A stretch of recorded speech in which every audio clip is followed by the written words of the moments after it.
Ça, les publicités en 2 jours. Il y a un message, tic-tac, tic-tac, tic-tac, tic-tac. Il y a la pop, pop, pop, pop. Et voilà. C'est sa terre, c'est les affiefs naïe. Il y a un MTP, ça est oignon sur toi. Pendant les PSA rêve wana la musique, peut-être soit là on va dans la commune nous sous un rêve wana te. Aujourd'hui peut-être à linga kosala lokola la peine tiba Magic System basala na anumabo. Voilà. Peut-être tam sousouye aroya bandaki ayela ki biso Macron na banda ana penda mista ya fali. Quand on parle des amis de Fally, Gauthier Wingi.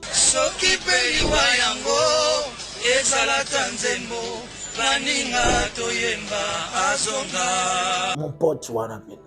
Je crois qu'il y a quelqu'un aussi la beauté, puisque ça là toujours Banzembo, il y a bien. Autre ça comme on a l'élo, déjà que le mec s'est réveillé, en tout cas, dans la place à Zalaki. Et puis, fan nae ba ko soutenir rien dans la lobby déjà. Bercy a fait et Otonda. Donc pour na spécialiste à on a je crois que fanatique qui a fait Renan Fally ba comme il a détermination je crois ils l'ont monté pour arrêter pour le moment. Ils vont faire leur U Arena convenablement et Otonda et puis ils seront à faire avec quelques combattants qui auront affaire à quelques warriors aussi. Je crois qu'ils vont s'organiser à moins qu'à la carte, mais je crois qu'ils vont se reprendre. Aujourd'hui, comme il y a des fanatiques, ils sont prêts. Il y a télémé la bateau, il y a télémé la artiste là-bas. Voir la maman de ses enfants, la carte, il y a concert et que le pasteur aussi a concerné comme si de rien n'était. On sent vraiment que Oeza, on s'aille dans Nzambe. Ça veut dire que même à ta, quand on a poto, on a bou, tourna qui en bourrique, mais ceux qui ont limbisi, l'artiste a été attaqué de toutes parts, deux fois peut-être pour rien. C'est Mike Kalambay, ok? Donc ne venez pas me dire Papa Bananayo. Moussa Nzambe, ceux qui ont limbisi penda ya solo. Il y a un monde qui est à l'aise, à Bethany, à Dallas et tout. Les gens ont interprété, mais ça ne sera pas le premier cas, ça ne sera pas aussi le dernier cas. Il y a bateau, balanaki, bazali sous-souté, bota et tout. Il a pris du temps, il a parlé avec moi. On s'est donné rendez-vous à Paris lors du concert de Madjabou. Donc, mon nana, tout solo là. En tout cas, pendant 2 jours, tout solo là. Ma petit bazar par ma mère, c'est tout simplement que. Non, Naboti, moi, si mon côté. Ni journaliste, ni musicien. Mais, au bout de la basse, il balétait. Au bout de la basse, il ça tout est. C'est le cola papa pesa mabe et bimisa ba Youssoufa et bimisa ba Peggy. La voix du peuple, oh la voix du peuple, oh c'était bien oh. Vincent Chilouise, étoile de la presse. La voix du peuple, toujours longueur d'avance. Les informations partout dans le monde. La voix du peuple, toujours actualité na actualité. La voix du peuple. Maman na Salut, bienvenue chers amis téléspectateurs dans votre émission Tribunal. Tribunal les émissions analyse oyo toyaka pour analyser différents sujets d'actualité à Mbo Canabiso. Et comme je vous avais dit que désormais Tribunal, ça sera moi le présentateur face à un analyste. Et aujourd'hui j'ai choisi un grand dans mon abisso chronique musicale. Il s'appelle le Saint-Marc Tabou. Je pense que Azara mingi na poto menazo comprendre était migolo c'est poto Kinshasa toze basute torocha Saint-Marc wapi. Bonsoir. Bonsoir quand tu yopé toye barate poto Kinshasa. Te meilleur leki. C'est comme normal. Tozongi saka elo on a bino bosala rabiso au vandara bo Vincent à Paris. Ah bon? Tanga opesa mukongo yo poza na Kinshasa. Un peu ça. Mais sinon, santé, ça va? Ouais, ça va en tout cas. Tout se passe bien, petit à petit. Toujours kobara malem. Mais avec le temps, on commence à sentir, c'est comme si beaucoup plus que préféré Kinshasa. Mais oui, on est mieux chez soi qu'ailleurs. Nga penza en tout cas nous autres on a réseau supporter du sous vraiment poto te. Na oma sona vandi na poto, on va rapprocher en Kinshasa na mais la ressource na poto vraiment. Dernièrement, on a autokené na beti 4 mois, mais na quitté 4 mois. So na zongi na à l'aise. So na kekuna na za pena moi likolo. Mais je crois que ils un peu bon. Ils a potam souper na poto dans la nga moko na poto. Vous comprenez? Donc peut-être tam su yango te posera problème. Question na ye a na moi petite famille nanga. Et puis voilà, kuna izara balifanto na ba mère na bango. Système. Peut-être ils aura bien été. Tam soupe soki mère ya awa komi na mikili. Tam soupe mais et ça sera quand même difficile. Très bien. Voilà.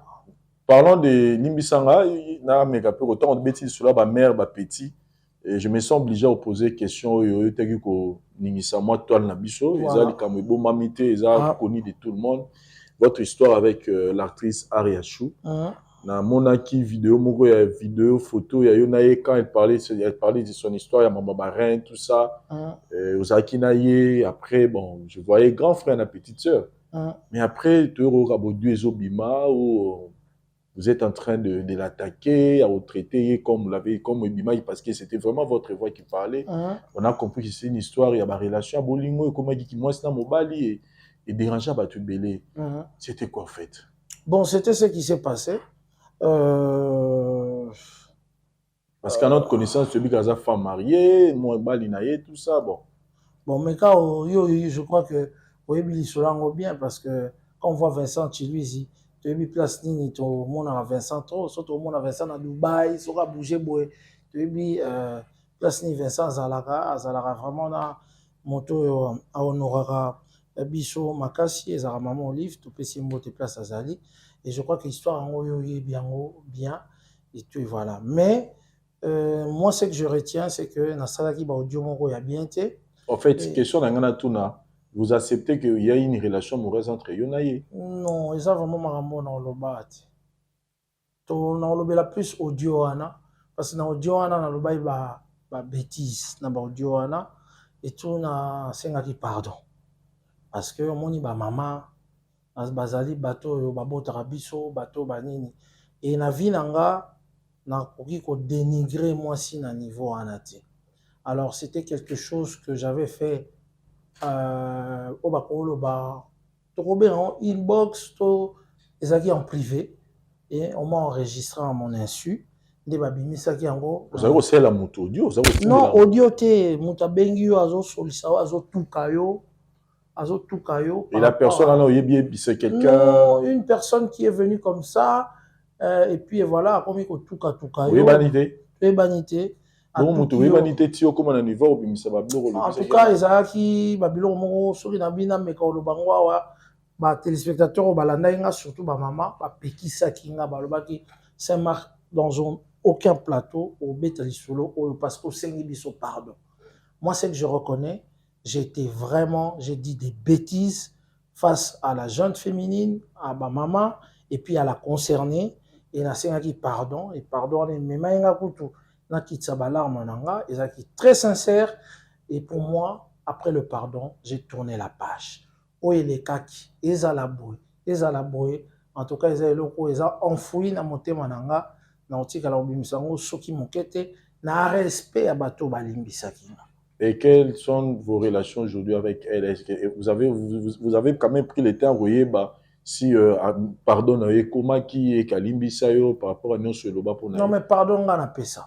Je crois que nous sommes obligés d'atteindre bas et tout, et voilà. Mais on a fait ça et on sent que Kimia Pekota, de part et d'autre, et tout, c'est une très bonne chose. Et relations, en tout cas, même non, en tout cas, je parle de relations humaines, c'est-à-dire que Zaki Yaya na téléphone bosolo la. Non, parce que moi personnellement, si on a ici pardon, c'est que dans longue place voilà, dans quelle place nous donc voilà quoi. Mais ce que Limbisanga mais vous a rappelé si j'ai un scandale trop en matière de comme quoi. Na poto. Na bandoko masolo no kala oh moi si mon songi boye, c'est ma kaleli si moi si mon boye tout ça. Non mais en tout cas sujet à scandale c'est faux, c'est la première fois. Mais pour l'Elisa Bassi na bolingo. Non, on a l'Elisa Bassi. Vous asseyez. Vraiment, yo tali la chronique musicale vraiment mon l'Elisa Bassi na bolingo ya Saint-Marc. Surtout dans la chronique. Mais tu beti masolo avec ba petit baza pas ba mère na bango. Non, petit baza pas ma mère na bango, c'est tout simplement que c'est-à-dire ba mère wana. Non, na boti na moi simon te ezali que son na boti na moi simon te ni koloba que ne na nyoko la bango to yokana te et tout et voilà, tout comme batu belé hein. O bazola nanga batu belé ba otalanga wana baza ni journaliste ni musicien mais au botala basi bibalete, au botala basi misa tout te, ba bota. Yo botanga na moko. Kolana lokola papa te hein. Est-ce le kola papa pesa mabe, ebimisa ba Youssoufa, ebimisa ba Peggy et après mabe. Mais attention parce que papa il peut-être le temps de s'organiser. Aujourd'hui, il y a des enfants qui subissent bon, heureusement que mes enfants, en tout cas pour la plupart, sont nés dans l'espace où bazan d'habitude na bango, na bango ils bien. En tout cas, nazo jusque là moins calme parce que bazo la d'habitude na bango bien, bango tout baza bien. Le 27 juillet 2024, nous avons la célébration monene avec le pasteur Mike Kalamba dans le stade des Martyrs. Et c'est là on a appris que vous avez 4 masolo wana. Donc, ezali effectivement honneur au le pasteur Mike Kalamba que je salue, qui est présentement à Dallas. À Dallas, on va en parler, j'espère. Donc, à Bengaïnga, na téléphone, et à Jugé Kabi Saint-Marc. Nathalie, je pense que ça a vraiment bien pour surtout travail. Là, on a communication. Il y a stade de Martyrs en Anga. J'étais honoré quand le pasteur m'a appelé. Il a pris du temps, il a parlé avec moi. On s'est donné rendez-vous à Paris lors du concert de Majabou Talent na Kati à Paris, na Casino de Paris. Donc, mon nana, tout solo là. En tout cas, pendant 2 jours, tout solo li. Même il y a mon jeune frère Miguel Mazala qui n'habitent ensemble. Et puis voilà. Et puis, tout scellé déjà, les Cambouana, des Omoni, Ngana Ekoya, pour commencer en tout cas les préparatifs. Parce que le pasteur Mike, qui est une légende de la musique chrétienne, a préparé ce stade bien avant. Donc, je dois vraiment t'en aller 1 année, parce que l'objet est vraiment très important, ce concert-là, pour la carrière. Donc, voilà, c'est pourquoi on a commencé les préparatifs bien avant. Très bien. Donc, si vous êtes ici à Kinshasa, parmi les raisons principales... C'est vraiment la raison principale, c'est... le concert de pasteur Mike au stade de Martyrs, évidemment avec le label Majabou qui est derrière tout ça. Et tout, et voilà, donc nous sommes là vraiment pour la préparatif. Donc, on va ça là, de temps en temps pour commencer vraiment à asseoir toute l'organisation qui sera autour de ce grand événement, qui sera le premier événement d'un chantre chrétien à ça, on a stade de Martyrs.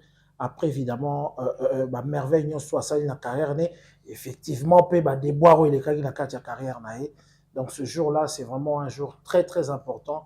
Et nous sommes là, en tout cas, pour bosser dessus et que Ebimisa, et l'on moi, Malonga, le 27. Parlons de déboire, Babloko, il y a pour tacher ministère Naye, Moussala Naye.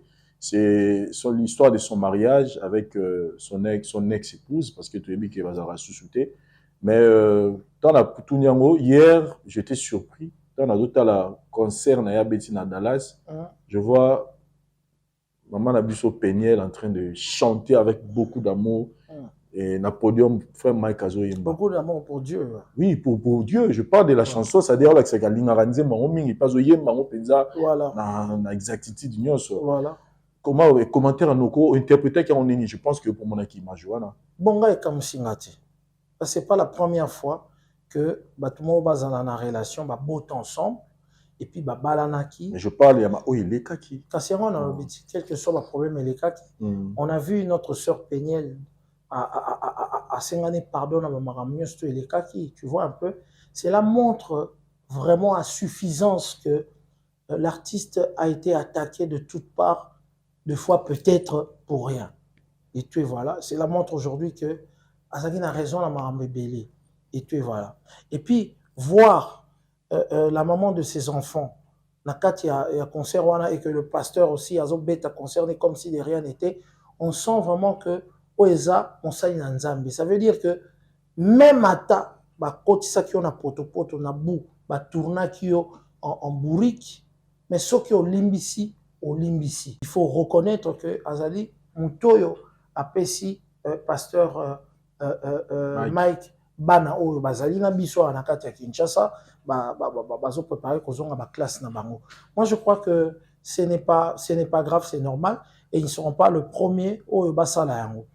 Surtout so bobota boy bango ke bokoti kalaka ko en tout cas pour solo la kaka to bo mona na kaka tam susu weekend oyo bana il faut ba kene pas maman weekend oyo bana il faut ba ke pas papa même ata bobo manaka ndenge nini au monde a yo pour commis placement bon les enfants sont là mais tiens il y a le sac de tel avec du lait comme ça et qu'on peut ça la conversation ce qui bana bazala qui était peut-être mais mosali na nzambe ce qui a limbisi penda ya solo yango mona kazaki à l'aise à Bethany na Dallas et tout les gens ont interprété on va interpréter mais ça sera pas le premier cas ça sera pas aussi le dernier cas il y a bateau balanaki bazali sous-souté babota et tout bakoki komona na pièce moko to esika moko et tout bamonana donc c'est un peu ça. Il y a des langues qui disent que Togoro Sutukape un jour bazonga na bango. Si vous en Italie bango en tout cas ils ont na pouvoir na bisoté ya mosala oana parce que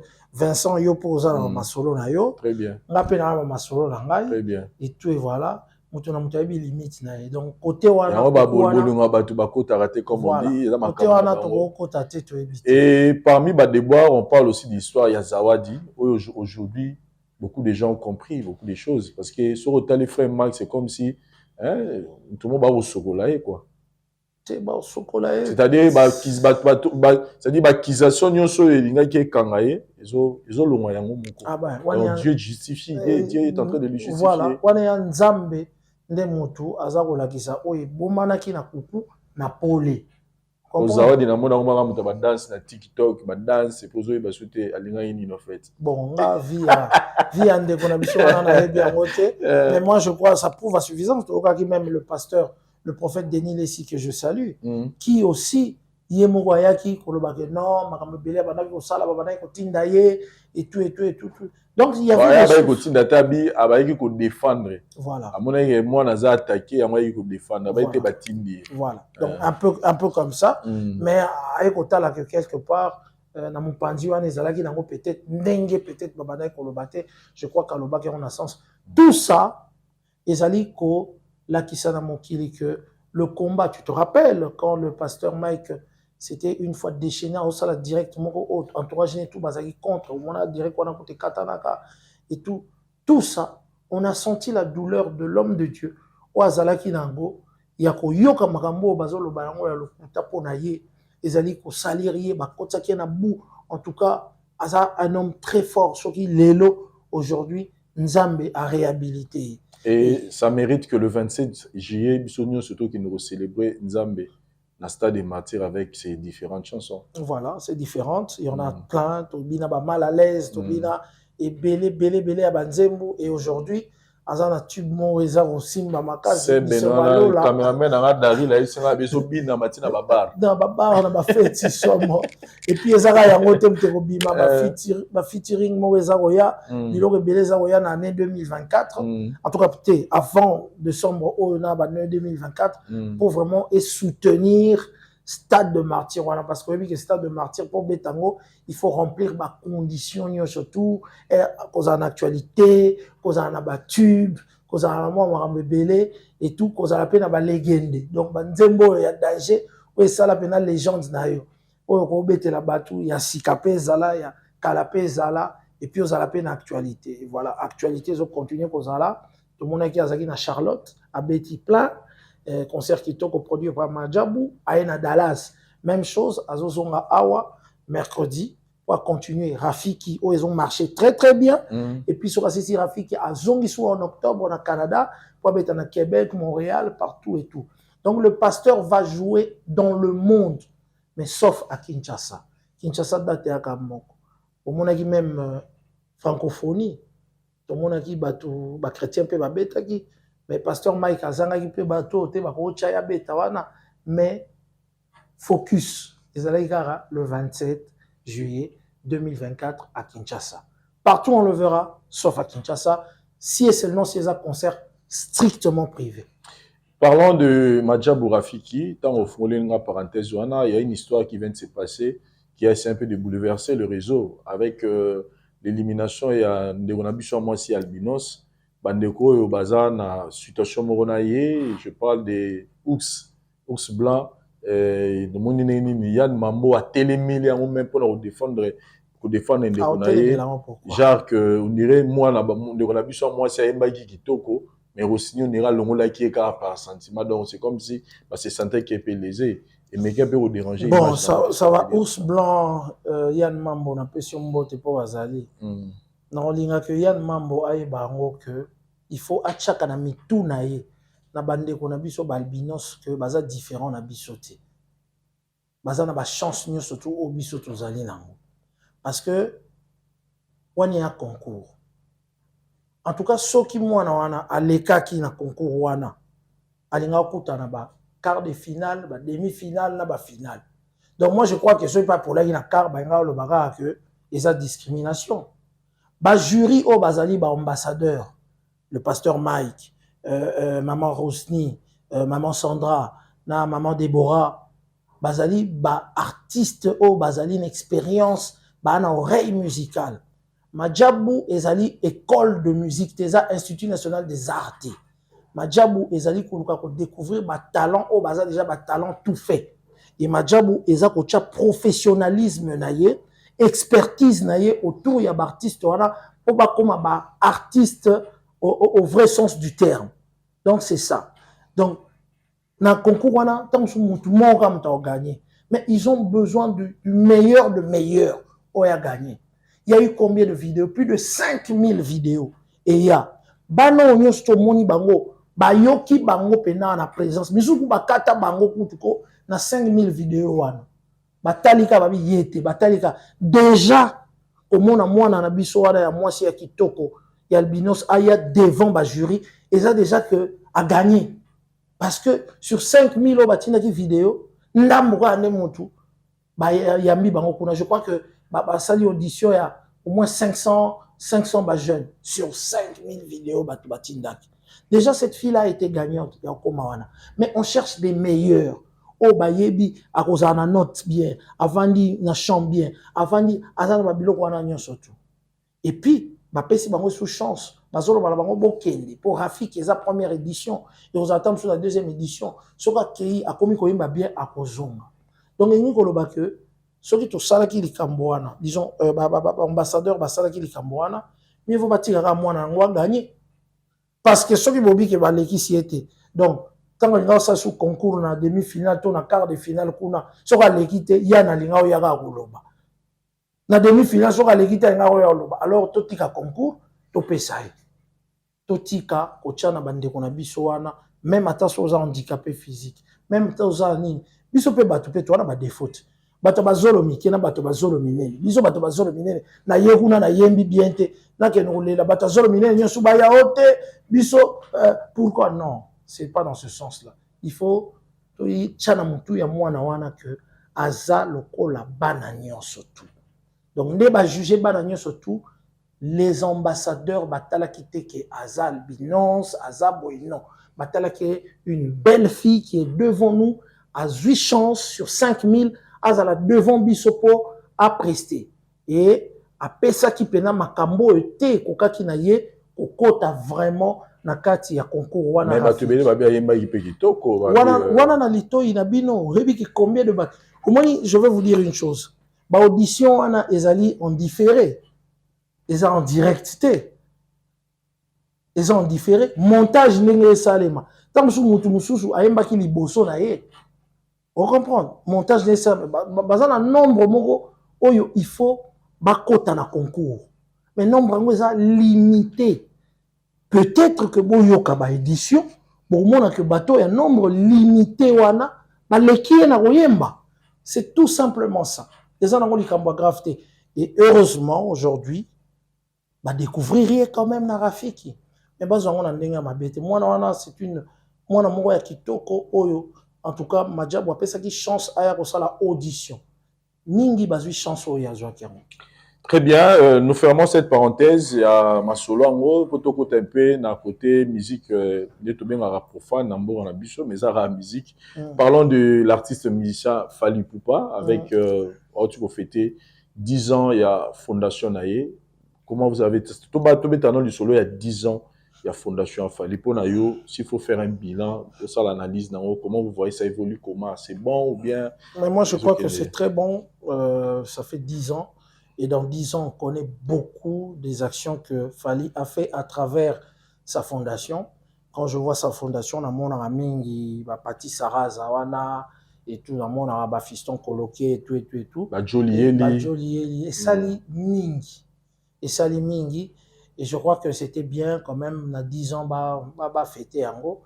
Et tout, voilà, c'est une très bonne chose parce que c'est une fondation, et ça là trop. Moi, ce qui me rappelle, qui m'a beaucoup plus marqué, ezali tant que tozalaki na confinement fallait asalaki action moko boye azala sérieux wana ye mona ndako o abimaki mandefu po biso tout obimaki mandefu bani basuki na kisasa coiffeur na poto coiffeur ate po muta banda ko bima merci azwaka idée ya kosangisa ko collecter bala po na ko sunga kaka makambo ibanda ekoleka donc ezalaki toujours na cadre ya fondation FIF et à Fally Ipupa. Donc voilà, moi c'est une très bonne chose. On a Odia Basala qui va fêter. Les 10 ans, et après, Ezaki a posé une action à l'école à Tanga, et après c'était le concert na Bandal. Il y a commis à Bandal pour fêter ces 10 ans. Comment vous avez trouvé ça? Mais oui, mais ça légitime, parce que Bandal c'est sa terre, c'est sa fief naye. Yango nem te pesa e onyo surtout azali lelo. Banda le pesa e rêve wana ya musique, peut-être soit za ova na commune mususu yango za na rêve wana te. Aujourd'hui peut-être alinga ko sala lokola peneti ba Magic System ba sala na anumabo. Voilà. Peut-être tam sousouye aroya abandaki ayelaki biso Macron na banda après commune musulte après lelo asali a fêté 10 ans na yewana alobi a rebongisa ba école naye en tout cas ça ce sont des choses qu'on demande à nos artistes basalaka c'est une très bonne chose motoya onié likamwana en tout cas aza motema mabe. Et quand d'autres langues disent que asali yango pona ko futa nyongo ya public na ye ninga ratsa ninge mambi ya francophonie rataki il fallait un rendez-vous concert populaire mo boye pour na former tu pensais que ezaki na contexte on a tous bien sûr puisque aloba kiango déjà prometaki batu que ba ya na l'été a opesa bango quand même date moko déjà il nous promettait on pensait d'abord que obet ndolo hein peut-être amsu basali ba démarche ndolo est très difficile parce que ezali lieu moko ba bien stratégique ya mboka. Peut-être à l'Ingagindolo. Alors, comme à Zundolo, a préféré, bon, comme Naza pour se préparer, na kende pour na U Arena, il faut toper ça, ba fan nanga, et le Koana, et voilà, il y a ça les publicités en 2 jours, tu y a un message, tic-tac, tic-tac, tic-tac, tic-tac, il y a la pop, pop, pop, pop, et voilà. Parlons un peu de cette particularité, parce que tu as dit que l'événement est en plein air, bon, pour le soleil, on fait les gars, on a tout bêta, on te pose sur la fait mais mission tombo na so basa ba plein ba place ba beta d'abord ya ofelete ndulu ya ofelete lelo na yo défendre parce que nga na koma vraiment au milieu hein au moins ndulu na obi que et connaître peu mettre pendant poani déjà ndulu ya écouter cher et sans écouter cher poani oyebisa mutu ala te lamba ya pembe à 2 jours ka bo bimi bobu bino tubolata ilomba pembe eloko eranda ndule wana chere yango wana parce que na limite ba petit otu ba benga ba bado ba shege banani bazongi temps ya te po déjà a bloquer bam tanga bibolata pembe oyebi yo moko pe tozalaka puis droit d'entrée zagi cameraman na senga doso ye so lati pembe te okota te voilà c'est bien yo yebi yango oza effectivement bon mutu so yebisio oh, t'es exigé. Et bah, il s'arrête haute. Bah, il s'arrête fort. Pourquoi? Pourquoi? Parce qu'il faut que Somba forme wana pour la pause à salité. Ngana ibi ba tenya wo ba bi pembe na ok na ngati le ba bi pembe na ko ya na ngaiti. Et je crois que loko peut bloquer batu mingi ezalaki parce que so ba tenue vestimentaire wana soit à 2 semaines à pub à 2 jours mutu musu bena que fois que zona forme ne azwa mbonga savon asukola ngo apa mbonga savon mbonga ticket oya ti bandal et tout mona mutu pe moyen et puis tam so dans la exigence mo jour wana voilà. au kata on te balinga et le rendre siko droit d'entrée ya ndule wana ezali ko somba bilamba wana pembe kolata pour mususu olinga lata kitoko et boso aza na quai doté o e ke na mbati na t-shirt wana obi ke tam so ko baye na OK. Voilà. Nous présentons nos sincères condoléances à la famille à Gauthier Wing et puis à Fali Poupa parce que sincèrement, na yebi Gauthier Wing pour na Fali. Oui, bah qui est? Na yebi Gauthier Makassi en tout cas. Parce que moi je traînais beaucoup aussi avec Fali et tout Gauthier na yebi qui est Makassi. Aza pena mista petit. Wana penda mista ya Fali. Bon, na yebi histoire na bango te mettons na poussa na rapemé na lifa. Na encore plus Gauthier Wing wana, je crois que très prochainement au Yamba Batou, quand on parle des amis de Fali, Gauthier Wing, mon pote wana pena be masana. C'est l'information j'ai cause wana non, na zui costé, na mona ngoka na mona ki on a TikTok, na pena lela ki trop parce que to solo la bien na Gauthier et tout et voilà garçon mon bien, après ça va de conseil même si on en conflit d'artiste. Gauthier ba c'est Marc Mutunayo Boma et tout banini c'est en tout cas tout cela bien très bien en paix à son âme et mes condoléances à toute sa famille. Et pendant un concert personnellement concert en haut au-delà de tout ce qui est la polémique mais pour nayo la prestation de l'artiste était comment? Mais moi je crois que moi c'est ce que je demandais chaque fois à l'artiste c'est que ma critique est comment il y a à gauche, à droite, aux autres, ça va public. C'est vrai, le public peut bailler mbaka. Mais tout à l'heure, il y a un concert à Michael Jackson. Et c'est mon talent qui connaît Mbissa Batou. Banzemo Michael Jackson, Batou, so Michael Jackson avait un micro. Batou, Babanoyembe, Bandeki Souka. Mais le public, d'abord, pour un artiste à s'épeler sa baron. Comprends? Tout à l'heure, Michael Jackson, hein. Tanga côté spectacle, vous sentez Jonas Obina, on dit maté millionnaire, on dit maté le roi de la pop. Vous comprenez? L'artiste doit lui-même s'engager à danser, il y a toka face au public et puis à yemba. Parce que Fali c'est un bon chanteur. Alors, bah détracteur ne bah comment il faut profiter parce que il comment il faut un sentiment il y a fan naïe. Alors, comme tu vas profiter d'ango, ce concert était un concert pour leur dire stoppez. J'ai fait des tas de concerts, ils allaient rappeler dans ma vidéo, on comprendre pourquoi le concert a fallu rater dans ma vidéo, ils ont belé le concert dans ma vidéo. Aïmbaka, Abinara Kito, à se déchaîner à rapper. Peut-être Mikolo, depuis Warrior Babimi, nous avons mis dans ma gamboana et tout, c'est bien beau aussi.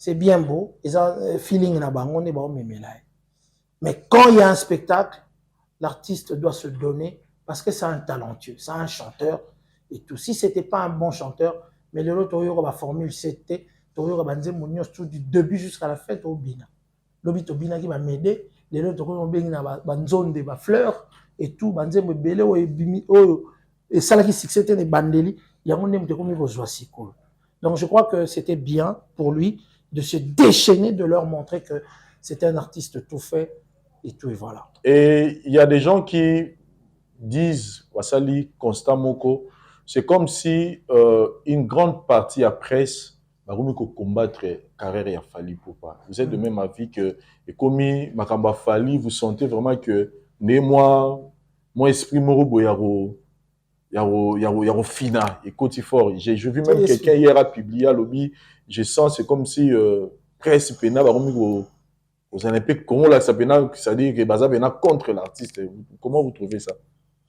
Bon, moi je crois que c'est. Que la réalisation, vous sentez que Balingi Kakane, Baloba, plus mes chèques, Baloba, plus Kokita, que Balaxascension, comment vous trouvez ça? Non, la presse est à quatrième pouvoir. Quatrième pouvoir. Quatrième pouvoir. En tout cas, on dirait que ça peut-être n'a pas problème, la presse congolaise, tant que presse, il y a mauvaise foi, et comment on la contre eux. C'est vrai que il ne faut pas avoir des problèmes avec la presse. Même Evolo Kwazara un problème la presse et tout. Au tchaba fanatique na yo, mais barotika là pour remplacer presse. Parce que les anajou mon fanatique nous a qui boulot, mais presse ils a boulot na. Bon, je ne sais pas qu'est-ce qui est arrivé à ce que Ezala Bongo, mais moi je crois que ça même Constant personnellement. Mais oui, dans ça la Constant parce que même Mabiso Oyo tu comment un peu na même sauce à marmite wana il y a ko Chabiso un peu boy parce que tout en a déclaration un peu face à l'artiste, c'est dans ce sens-là. Mais vous personnellement vous lui reprochez quoi? Moi je ça la le presse le bac a moi pour chomo boy vis-à-vis naé. Non. Personnellement, on a l'ingara que nabi que presse nabi sur les lobes à déboire et côté trop peut-être artiste à qui makanaye oyana ba plateau pour na ba déboire et côté trop, mais je crois qu'il doit quand même faire un travail pour voir. Il y a aussi beaucoup de journalistes comme vous, comme Batebele, Bazali ou Bakoki Kozwakaye pe na bémission. On comprend hein, Bakoki pe bémission parce que jusqu'à preuve du contraire ba ivoirien tena ba mindele te mbasala. Ndeko na ngai kobwaka mbongo te soki basengi yo mbongo na WhatsApp na Facebook to pe na ba SMS na kombo ya mama Olive Lembe Kabila eza lokuta wana eza ba œuvre ya ba escroc ata ozui appel na téléphone que il faut otinda mbongo pona ONG Initiative Plus azali ko engager bato to pona mama Olive Lembe asunga yo kondima te wana ezali escroquerie tozala prudent kobwaka mbongo te keba na miyibi na ba escroc. Vel pona bandeko nyonso bokozwa libaku ya kitoko ya kokutana na élément oyo ndeko na bino Vincent na kosala bino. Bonne nouvelle ezani neza masolo ya vie. Awa bozomona nazala makadam oyo yo yango ne memaka biso ti na Maluku centre. Et memaka biso na Maluku centre, c'est-à-dire bifurcation ya boulevard Lumumba oyo nzela muso eke mbaka na tiba nzela banundu oyo ne memaka biso ti na Maluku centre. Lisolo ezali espace oyo bomoni eza na sima na nga oyo ezali bongo concession bazo kata mapangu 20 sur 20 oyo ezali opportunité kitoko mpona bino. Pourquoi? Parce que mapangu mingi toya kosombaka awa na bamaluda kote ya Maluku awa ezaka mingi fo kota na mutuka okoti na kati mais oyo eza opportunité kitoko ezaki nde botomona mituka ezoleka awa. Donc concession na biso ebandi kaka na makadam oyo tokokatisa na dari mpo tomona yango bien. C'est-à-dire concession na biso ebandi na makadam oyo donc nde toza awa ebandi awa tokitango tina sekuna meko kitango sekuna ya sango kitoko nango eza ke toza peka na makadam donc toza eza arc donc arc nyonso wana epesi etali makadam ekiti sikoyo ti na seboye 20 sur 20 $4,500 américains. 4,500 $ américains ozui lopango na yo 20 sur 20. Bandeko mingi bakoma koloba ngala osoma lopango na Maluku na yo novana na Maluku te. Botala erreur bosalaka. Lelo investissement eleki mabele ezate partout dans le monde. Muto akosoma lopango na ye 4,500 $ awa. 1 heure du temps ou 2 heures du temps après, soit le gars teka yango oteka sur 4,500 te. Alors que mbongo yo bomi na banque, soko 25 ozaki 4,500, sur les compte courant, après une année au tango et commis peut-être $1,000. Sur les compte épargne, peut-être babakiselo $10. Mais awa, car à 1 heure ou 2 heures du temps pour sombi, malamongo bénéfice commis parce que ils appellent à 4 investissements. Donc, pour na bandeko bazana posa kotonga bandaku na bango ya ba rêve na bango parce que les gens qui chassent les ofongwama. Pourquoi pas kotonga ndaku ya rêve na yo nengo lingara lupango ezala? Pourquoi pas oboma mbongo na yo na mabele parce que ebilobi nini kozalate? Et surtout que les espaces mo déjà développé bandeko mingi bazala bandaku awa basi batonga courant mai makambu tout eza kitoko makasi. Donc awa tozali pour na ba contact nyonso bureau na biso ezali bongo na commune ya Lingwala na avenue Kalembelembe numéro 256 botunika la flat hotel Tenazia. Donc ils sont non loin il y a commune, il y a maison communale ya Lingwala. Donc boye wana bokuta bandeko bazala pona kopesa bino ba explication lisusu bolingi to bobengi biso na nzela ya téléphone na ba numéro oyo bomoni totili bino na se. Visite ezali bongo chaque dimanche na charge na biso bis ezali wana pona boya ko faire visiter bino esika na bino. Ndeko welela parce que awa tozaka na 229 parcelles ya pamba. Donc 229 parcelles ya pamba ndeza awa na kati ya concession oyo eza opportunité pona parce que oza tout près ya Makadam. Donc Makadam ozomona oyo soko continuer tout droit oketi na Malukuville. Donc toza Malukuville eza mwa musika na esika biso tozali. Welela ndeko esika ozali na poto partout même na Kinshasa awa yaka kosomba mabele na yo tonga ndako na ya rêve to yako bomba mbongo na yo na nzela mabele po lobi yo kaka ndeko bénéficier. Donc pour plus de contacts na lobi bobenga biso to boya na bureau na biso boko sepela. Merci.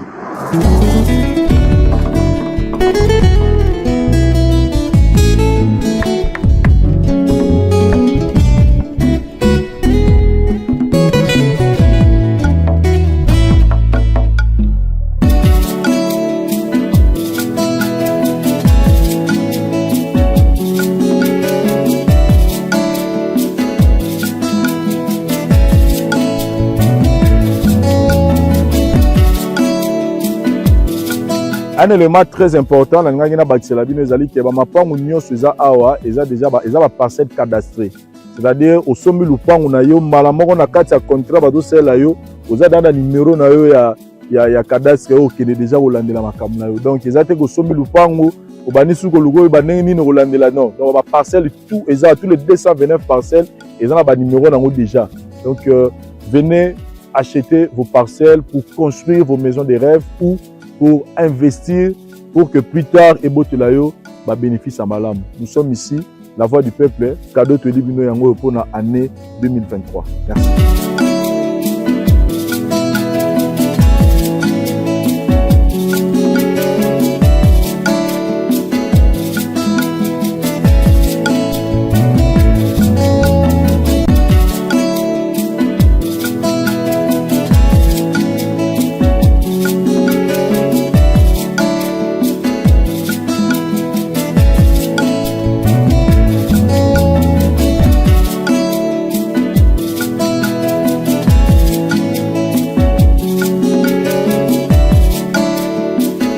Donc voilà, fallait à banana on a ba journaliste je crois il y a ba congolais.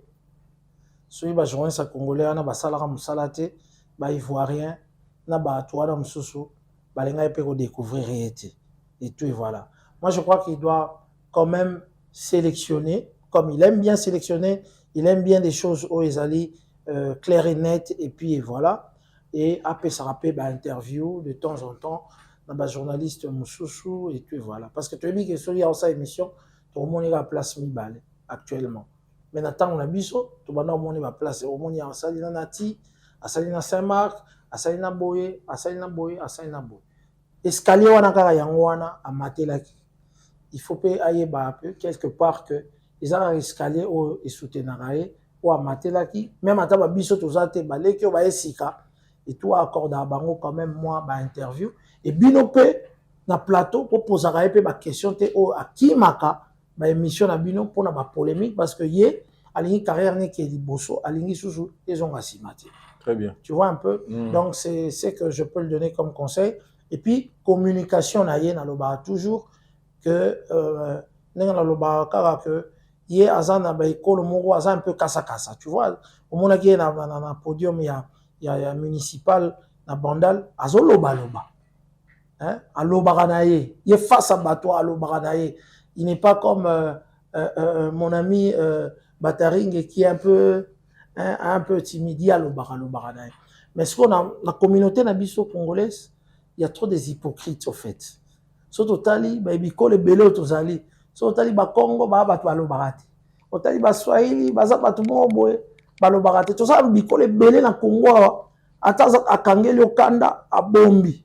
Alors ça loka fond na se comprendre alors bato ming balobara ba air moko boye suite na bango e okopa ba oye ba déjà place ozo kende et puis ba koko salo faux na place bon na place bon donc je crois que communication est moi moké à tempérer en gros et puis ayeba que azali drapeau et porte-étendard et la musique na biso, le chien à bois, la caravane passe. Il y a zalaka andinga olo ba focus na ba o ya zo sala et puis ma distraction atala mingi mingi te. Parce que plus so comme tala ba distraction na sima trop, on peut qu'on se ralentir moi muke et que l'adversaire non peut ba ya sima tam so ba ko atteindre place yoza. Faire gol à lobby to la bango to l'équipe bango ne belé. Fali poupa na municipal à lobby ba warrior to za rebelle te metoza partout. Izanini. Fallait désactiver Kakipara, équiper ton équipe, non, présidence de Moseloyo. Oh, il y a lobby et ça rendement. Bamsou a lobby tous est belé, Bamsou a lobby tous à partout. C'est trop défini. C'est-à-dire, dans le sens où il fallait répondre. Musique n'a pas tambola bongo. On dirait bah comme il na apogée na bango. Donc musique n'a pas tambola bongo. Et au sala bango plus du bien que du mal. Au moins, on a beaucoup de records ébélés. Au moins, on va promettre biso deux. Toujours, il y en a du cela double stade de martyr. Double stade de martyr. Donc, je crois que beaucoup de records ébélés. Aujourd'hui, on ne peut plus s'en passer des Warriors ni des Golo. Double stade de martyr, c'est les annonces à mon nez au Fali Poupa à Pessi, dans l'événement. On peut retenir Moussous Toro qui peut être mais double stade de martyrs qui est samedi Batoubaye, dimanche Batoubaye. Je pense que Batoubaye, mais quand on a la campagne de l'église, je pense qu'ils appellent l'Ora Balibana, mais dans 4 stades, Neto Beti Masola ba record. Tout le monde n'est fali, aligné sur Goyo. C'est-à-dire, au-delà de l'Ongola, peut-être l'Oko, on a Bakulutu, aligné sur Goyo, épouser l'Oko, peut-être Bakulutu, peut être qui va se passer. Oui, mais ma paix, il y a un système à double martyr. Nous attendons le jour J, mois d'août, hein, alors bien samedi 2024. Samedi 2024, non, samedi dimanche. Oui, samedi dimanche, août 2024. Et aux gens à Simaté, et Bandoyaga vers Bisso, Ti et Koma. Et puis on verra ce qui va se passer. Nous le souhaitons que bonne chance. Je sais qu'il a la capacité de le faire. Parce que, on a peut-être un repéché exemple. Tam sous samedi au Beta. Rumba dimanche au beti ba fit na onyo surtout bae au fita na bango il y a libanda et tout ils ont peut-être idée ngata na boulanga bien oui a robeta journée rumba et puis journée urbain c'est un grand risque pour Nafali na ningo yo moneli lelo parce que pour le stade de Marty il y a Liboso Fali personne n'avait crié puisque on posait comme question à Fali awa Fali na faire aujourd'hui na ba player wana défi wana so ba défi wana ba ko relever ba défi wana ngane na pesi de betango système ya journée mo rumba journée mo urbain. Nous fermons la page de Fali Poupa et les Warriors. Nous ouvrons maintenant de faire égale avec ces Gaulois. Faire égale à Stade des Martyrs, faire égale à Francophonie, faire égale depuis un certain temps. Nous sommes tous ça, on a Kinshasa ou Ezo Ningisa. Ezo Lobisa. After Yango, Lelo on est là. Ozo mon carrière n'est une carrière à faire. Bon, faire nga na loba toujours na batu bakanza que faire alala faire et tout faire asa étoile ya musique en Mboka biso c'est l'un des plus bons chanteurs que nous avons azala na mitema ya batu mais sauf que bana yo bouger te yango na batu na yo bana kanza bazala raté. Effectivement, ça n'a pas été belé. Pourquoi? Parmi les jeunes, on a tout baza siko. Mais faire ende mutazali, on va faire de lance. Yende mutu, a pesa penda ou kabalobi gu oyo, ba jeune, hein, na oyemba la musique, ba jeune a pesa guana. Tanga bandanga na wenge, tous les autres bazala raté. Faire yembe la biso depuis kala. Est-ce que vous voyez que la maison mère, ferré, ayemba comme lead. Lead, ça veut dire c'est que azo place à JB. Donc azo kumba wenge maison mère. Ça veut dire il y a aussi ba lead ba msuba o répondre. Aussi ba lead ba msuba o répondre. Donc assez azo charge. Il y a leader administratif mais leader na champ, na maison mère déjà.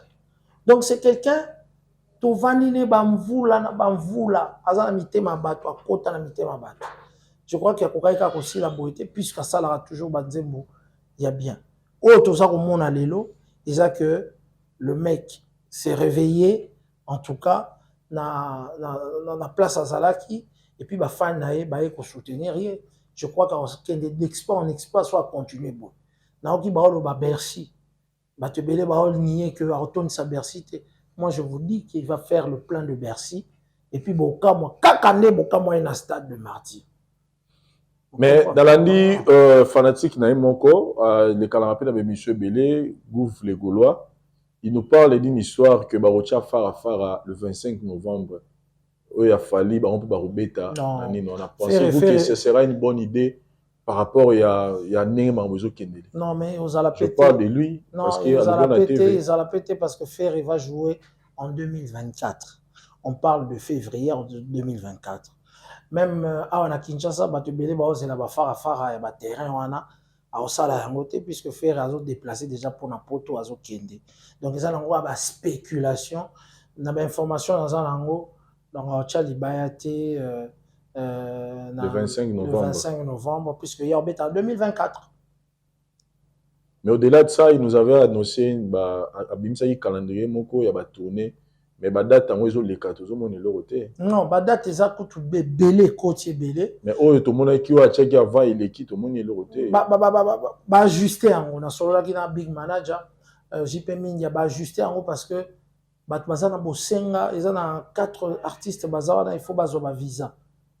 Entre autres, Ilunga, et consorts et tout et tout. Il faut bazoba visa, bazala la délégation, bah, l'ingé rotika bangote.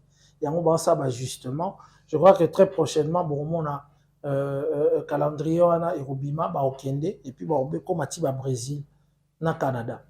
Ah ok, et puis pour la dynastie, vous ne pensez pas que avec cette chaleur qu'on a aujourd'hui de l'artiste Ferrego là sur les terrains, fallait l'album ils a déjà sur le marché Dynastie volume 2. Oui, mais et vos apaisements, on dirait ba Golonde ba lamu ki boba ola la shooter. Et vos apaisements. Ndé na omone la ba Golonde ba lamu ki bonde pe bazolo baka ba ze belé. Et je ne crois pas que l'artiste en dit et tout. Je crois qu'ils sont là. Parce que il y a soleil, il y a soleil, il y a fuité. Ils ont dit moment peu nazo yo kabo. Mais ils ont pas balbutiement, il y a sorti il y a Dynastie 2. Il y a une belle chanson il y a soleil j'ai beaucoup aimé Nabi mais il y a signe, il y a signe a sorti il y a Dynastie 2 et Obima. En tout cas Vincent Chiluizi, il faut compter encore longtemps avec Ferrego là.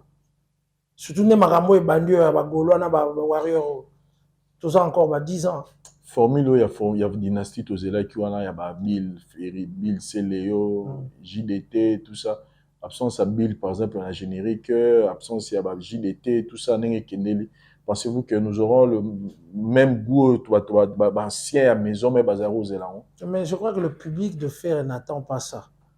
Ils ont étipé, ils ont la place à faire. Mais projet, ils ont qui a projet wana. Sur le projet wana, bateau ba ko misa faire lelo, ba consommer on ka ndenge obimela wana, na ndenge ba ko ba olinga ku te ba Bill baza. Je crois que ba ça peut-être papa Hervé non ba Bill ba ko za ne lokote. Ya ndenge makambo etambola siko ba olinga ku te ke ba yoka ba Bill na kati. Et puis ba ko sala tout ke zwaka succès na ndenge na formule etikali wa. Parce que si tu commis na makambo ba Golwana ba Warrior ba tambola ka bongo yo yebi na yebi sa ote ba tambola ka bongo. Et parlons un peu de la carrière, il y a Kofi Olomide. Makambo sindi na vie rambo banda lelo te. Et oui, et banda kala, mais lelo c'est plus quelque chose. Là, on a posé la question, on a plateau, est-ce que ça m'a mambila belle na taboula été abuka na oseka.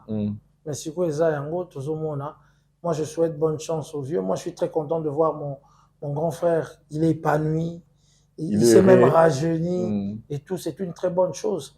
Kofi Saza légende, Asala Trona, musique Nabiso, Totikae, en tout cas, a continué carrière naïe.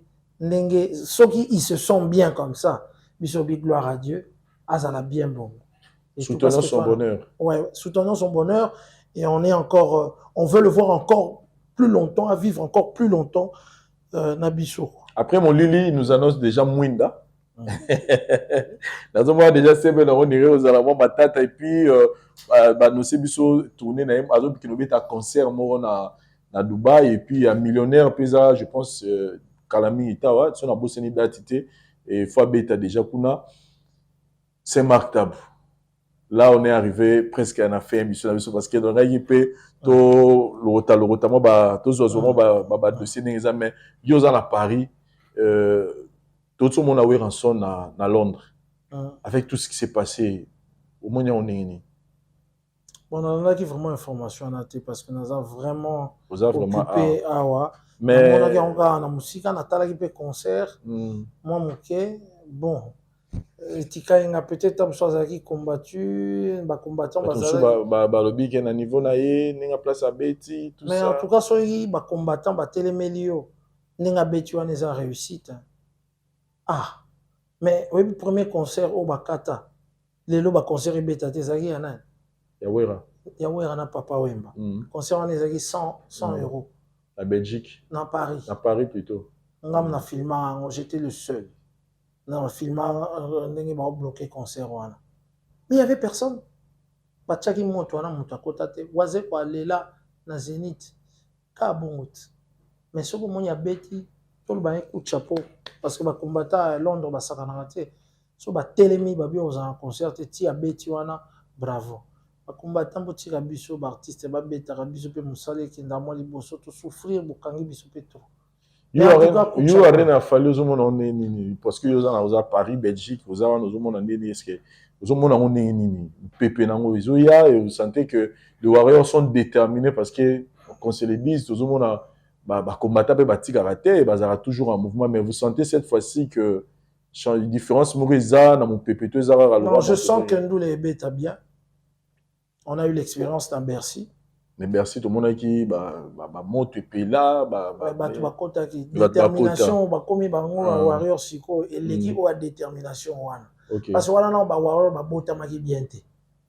O siko ba botami, o risque pena ba warrior ba sala armée na bango tout autour de yo arena et vous allez des dégâts encore plus. Je crois que ba fanatique qui a fait Rena Fali, ba comme na ba détermination mon je crois ils l'ont monté pour arrêter bango pour le moment. Ils vont faire leur U Arena convenablement et au Tonda.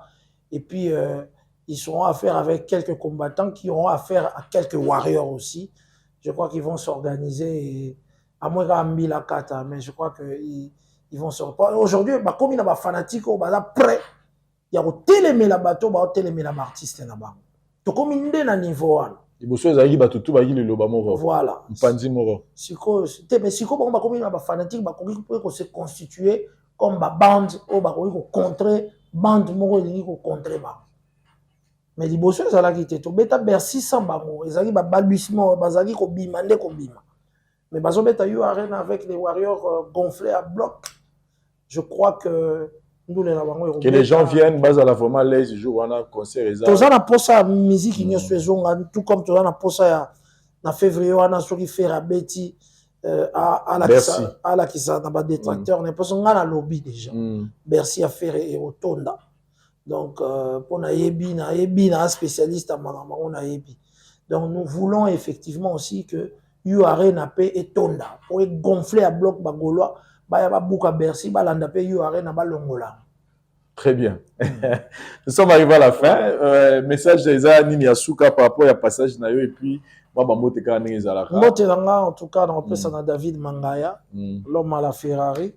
On peut se Bambote place à Zali, mon a Fanny Tshisekedi, on peut se Bambote, on robot sonaté ma petite chérie Mireille Bitota, on peut se Bambote place à Zali, on peut sonaté vient en pauvre musique, Azana Bissoa en pauvre, à produire Kabose, Kabose a bimisa banze moko et puis Peggy Tabou, azo bimisa banze moko qui toko kalamingi. Donc, à la minute, était trop les cas pour tout solo la banzembo. Donc, voilà. Encore une fois, remerciement na Pasteur Mike, na label Majabou. Et puis, je veux lancer un appel à tous les journalistes solo qui ayez vos apaisements. Nous travaillons dessus et vous aurez des appels trop bien à bilan pour un préparatif déjà. Il y a Stade de Martyr, il y a Pasteur Mike Kalabay, Otto Banan aussi. Parce que dans le lobby, dans l'organisation, il y a double Stade de Martyr. Donc, on a na ba moment moko publicité panneau maikawa panneau faliawa panneau maikawa il faut déjà to bana de travailler to e bandenge ni to ko sala pe biso pe moi batuba ya pour ba pe ozana out au comprendre donc on a mona ça s'annonce 2024 ba stade de martyrs ils sont en cascade vraiment ils ont appelé en cascade et tout très bien. Donc, voilà. Merci beaucoup, le Saint-Marc Tabou. Et ça qui est plaisir au Yambayo, dans le plateau Nabiso, pour analyser les différents sujets. Les faits que vous avez en vocation encore d'autres sujets, vous avez été recontacté.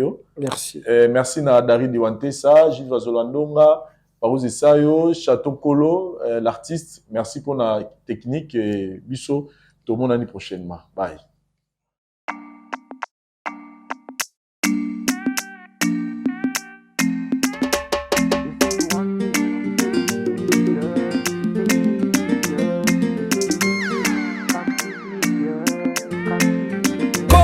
Say you want me like I want you to. You say you need me, girl, like I need you too.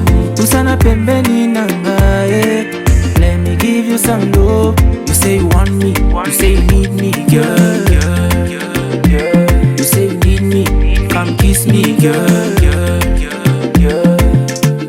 Looking at you make me feel good. I wish you know. Come closer, let me make it happen. Baby, you know I promise you we stick together. You gonna be my number one lover. This our love will last forever. Hey, take it. You say you want me like I want you to. You say you need me, girl, like I need you too. Usana pembeni nanga, let me give you some love. You say you want me, you say you need me, girl. You say you need me, come kiss me, girl.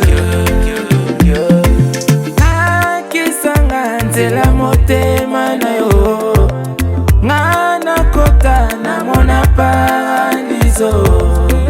Elenya supa dongo dongo, bavemboli sani. Elenya supa dongo dongo, batena lolemo malgré. So baby, make me fly. Yeah. I can't wait to see. I promise you we stick together. You gonna be my number one lover.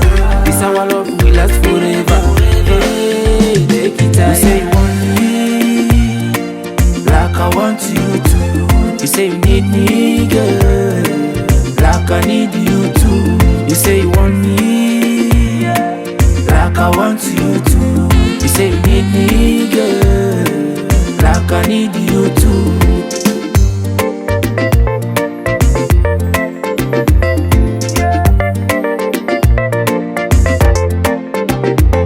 Usana pembeni nanga, let me give you some love. You say you want me, you say you need me, girl. You say you need me, girl.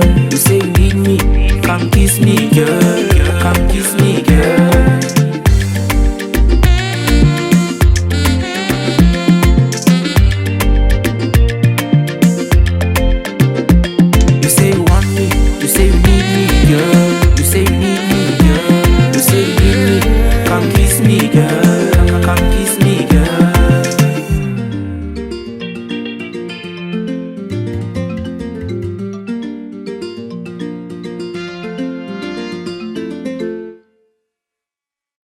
Gambela na internet.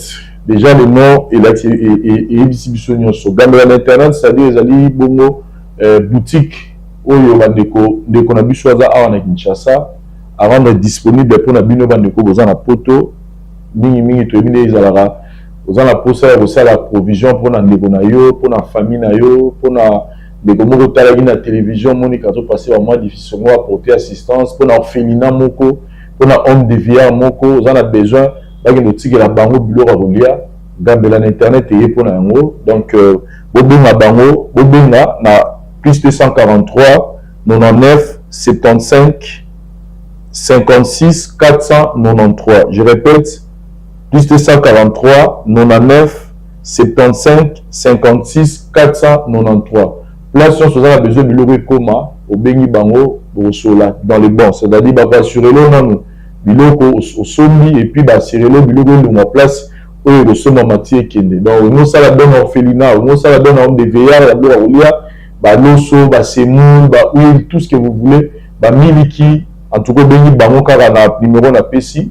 Eza likambo ya sérieux soki Vincent lobi, c'est que rassurez-vous que bango eza pena correct. Je pense à les jours qui viennent, tokotila bino pe spot na bango banoleka tout moment. Donc bomesa na gambela na internet osombi biloko na oza na poto tindika mbongo na yo et biloko na ekoma pa ya mama leki, biloko na qui n'est pas tata moi, c'est qui n'est pas ya mama papa na biso to pas maman na biso, to qui est na orphelinat, to qui est na homme de veillard moko obenga gambela na internet bo ya maman na mwasi moko na téléphone ou ako expliquer bino nini na kosala pour que biloko ekoma. Souci ezali bobengi Vincent pour na ba détail mususu par rapport ya likambo to bengi gambela na internet.